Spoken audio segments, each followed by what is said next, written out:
자, 그리고요. 이상희 제주대 교수가 민주당 윤리심판원에 징계 회부된 사실이 알려졌습니다. 이상희 교수가 누구냐 하면요. 전 이낙연 캠프 소속 인사인데요. 과거에 경선 과정에서 줄곧 이재명 후보의 기본소득 공약에 대해서 날카롭게 비판적인 의견을 쏟아냈던 바로 그 인물입니다. 자, 이렇게 이상희 교수가 징계위원회에 회부되자 이를 보고 진중권 전 동양대 교수가요. 이재명 수령님 만세라면서 비꼬는 글을 올리기도 했습니다. 자, 이 교수가 SNS에 직접 올린 글이 교수의 징계 청원서, 그 내용을 한번 볼까요? 자, 2번 징계 사유를 보면 이 후보에 대한 허위사실 유포 및 인신공격을 했다라고 명시되어 있는 걸 볼 수 있는데, 당사자인 이상희 교수는요, 글뿐만 아니라 영상을 통해서도 크게 반발하고 나섰습니다. 제가 뭐 힘이 있습니까? 저는 일반 당원이잖아요.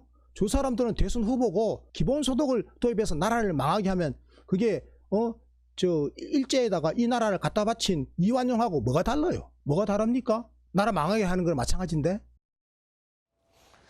자, 일각에서는 현대판 분서갱유다, 이재명 수령님이다, 뭐 이렇게 진중권 전 동양대 교수가 비판을 하기도 했는데, 글쎄요, 경선은 경선이었고 이제 경선이 다 끝났으면 원팀이다 여러 번 민주당 내에서 강조를 해왔었는데, 아무리 그 공격을 했다 치지만 이낙연 캠프 소속이었던 이상희 교수를 윤리위에 회부한 것 좀 지나친 게 아니냐는 의견도 있던데. 일단 윤리위에 회부한 거는 이제 누가 신청을 한 것 같아요. 네. 어떤 결과가 나올지는 지켜봐야 되고, 저는 이제 일단 먼저는 이상희 교수라는 분이 저렇게 하시는 건 바람직하지 않다고 생각해요. 본인이 민주당의 당원이고 또 본인이 민주당에서 정치를 하시는 분이잖아요. 네.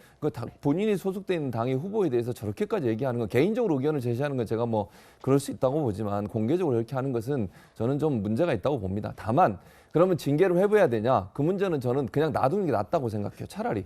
징계 회부하니까 지금 괜히 다른 얘기가 나오잖아요. 네. 그럴 이유가 없다고 봐요. 누가 이걸 신청했는지 제가 잘 모르겠지만 또 징계를 할지 안 할지도 제가 볼 때 몰라요. 민주당이 이거 징계할 가능성은 저는 개인적으로 낮다고 보는데, 네. 어쨌든 이상희 그 교수라는 분의 행동은 저는 잘못됐다고 생각하고, 그럼 본인이 네. 민주당을 나오셔서 활동하셔도 될 텐데, 본인이 소속돼 있는 당의 후보에 대해서 그렇게, 만약에 국민의힘에서 누군가 저렇게 하면 국민의힘에서도 가만히 있겠습니까? 그건 정말 부적절하다고 저는 봐요. 다만 그렇다고 해서 징계를 회부하면 이거 자체가 또 논란이 돼서 다른 불필요한 오해를 불러일으킬 수 있어서 네. 이건 좀 부적절했다고 저는 보고, 그런 부분에 있어서는 그냥 놔두면 자연스럽게 해결될 수 있을 거라고 저는 봅니다. 네.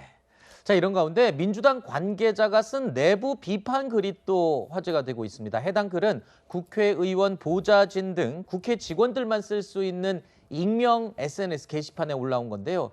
글 쓴 사람은요, 민주당의 문제는 후보라며 이재명 후보에게는 겸손하라고 지적을 하고 있습니다. 그리고 또 이재명 후보에 대해서 공부를 하라고 장려하고 있는 송영길 당대표를 향해서는 오만하다라는 지적을 하기도 했습니다. 그러면서 그래도 우리 당이라 이런 글을 쓴다라고 적었습니다.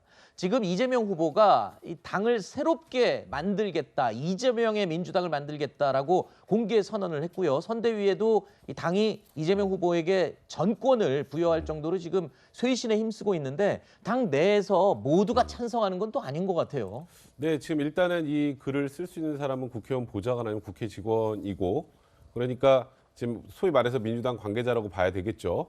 그러니까 사실 이재명 후보 입장에서 굉장히 기분 나쁠 것 같아요. 이 네. 글을 읽으면. 하지만 이것도 한번 분명히 곱씹어 생각해봐야 될 일이 아닌가라는 개인적인 생각이 드는데, 지금 민주당에서 당도 그렇고 선대위도 그렇고 후보 빼고 다 바꿔. 네. 지금 이런 분위기죠. 완전 새롭게 거듭나야 된다. 그런데 이 작성자는 후보가 문제인데 그거 네. 바꿔서 뭐 하냐, 약간 이런 아하. 취지입니다. 그 이유는 이재명 후보가 사실 좀 오만하다. 그리고 그 별 생각 없이 막 실언을 하고 그런 것에 대해서 제대로 사과도 하지 않고 네. 흠도 너무 많다. 그런데 무슨 지금 이 후보를 그대로 두고 나머지만 바꾼다고 되겠느냐. 이제 그러면서 이제 만약에 뭐 완전히 바뀌기 힘들면 이재명 후보가 약간 이게 강하고 추진력 강한 느낌이 있지만, 반대로 보면 좀 겸손하지 못하다는 이미지도 있을 수 있거든요. 일단은 겸손하는 모습이라도 좀 보여야 되는 것 아니냐, 이렇게 비판을 한 거고. 네. 또 송영길 대표에 대해서는 아까 우리가 얘기했던 소위 제명학. 네. 그러니까 이재명 후보에 대해서 공부하고 SNS 올리는 거, 아니 우리가 국민들 민심을 읽고 공부를 해야지 국민들한테 이 후보를 공부하라 그러는 게 말이 되는 거냐? 이건 너무 오만하다 이렇게 비판을 했습니다.